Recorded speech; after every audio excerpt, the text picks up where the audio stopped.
आज देवगडमध्ये जो विमा कंपनीकडून शेतकऱ्यांना विमा मिळायला पाहिजे त्या संदर्भात ह्या जिल्ह्याचे सन्माननीय नामदार आमचे लाडके मंत्री नितेशजी राणेसाहेब यांनी आपल्या मुंबईमध्ये मंत्रालयात संबंधित विमा कंपनीचे अतुल झनकर राज्य व्यवस्थापक विमा कंपनी आणि अनिकेत बनकर विभागीय प्रमुख क्लायमेटचे ह्या दोन्ही अधिकाऱ्यांना आपल्या कॅबिनमध्ये घेऊन जो देवगड मंडळ, बापर्डे मंडळ आणि पडेल मंडळ ह्या तिन्ही मंडळामध्ये हवामानाचा जो काय रिपोर्ट दिलेला आहे आणि त्या रिपोर्टच्या आधारे ज्या विमा कंपनीकडून शेतकऱ्यांना लाभ मिळायला पाहिजे तो कुठेतरी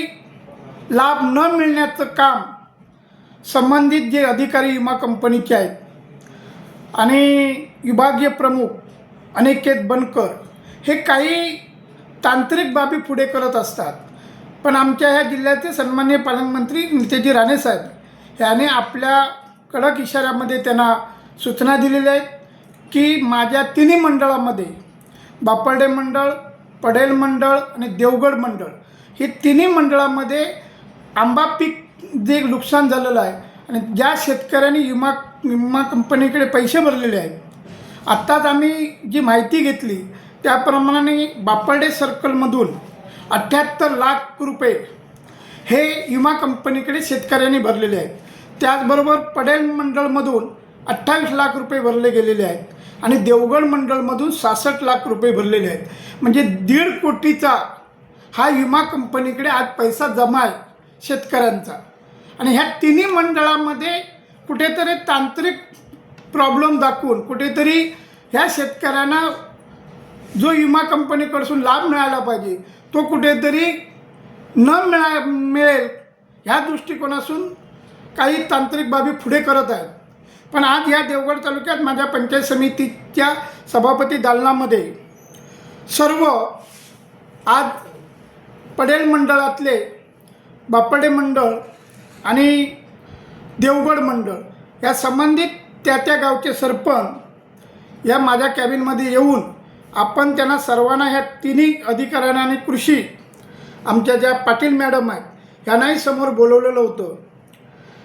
माझ्या समेत या ठिकाणी ह्या अधिकाऱ्यांशी चर्चा करताना आमचे जिल्हा परिषदचे गटप्रमुख श्री संजयजी बोंडी, माझे पंचायत समितीचे सहकारी पंचायत समिती सदस्य विष्णूजी घाडी, बापर्डे सरपंच संजय लाड, रामेश्वरचे माजी सरपंच विनोद सुके, श्री संदीप डोळकर, अनेक इथे मला वाटतं 50-60 शेतकरी व हे आमचे पदाधिकारी इथे आलेले होते. आणि त्यांनी मला जी विनंती केली त्याप्रमाणे ह्या तिन्ही अधिकाऱ्यांना बोलून त्यांना स्पष्ट साहेबांनी जसं सांगितलेलं तोच विषय तुम्ही संबंधित शेतकऱ्यांना हा विमा कंपनीकडून विमा मिळाला पाहिजे. जे ह्या टायमाला जी उष्णता निर्माण झालेली होती गेली 2-3 महिने मार्च, एप्रिल, मेमध्ये आणि ह्या टायमाला जेवढं क्लायमेट होतं असं कुठच्याही वर्षी नव्हतं. कायम 38, 40, 39, 42 असं डिग्रीचं तापमान होतं.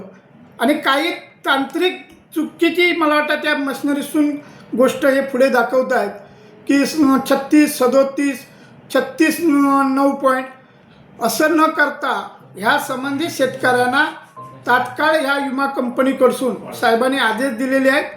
त्याप्रमाणे पाडगाव मंडळ जे सर्कलने ते तयार केलेलं आहे त्याच धर्तीवर बापर्डे मंडळ, पडेल मंडळ आणि देवगड मंडळ ह्या तिन्ही मंडळाला जे बापर्ड्याला म्हणजे पाडगावला जे निकष आहेत तेच इकडे ह्या तिन्ही मंडळाला लावण्यात येऊन संबंधित सर्व शेतकऱ्यांना विमा कंपनीकडून विमा मिळायला पाहिजे.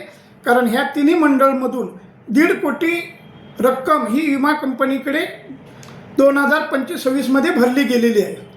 आणि आत्ता मला वाटतं ह्यांची मुदत संपते आहे विमा कंपनीकडून.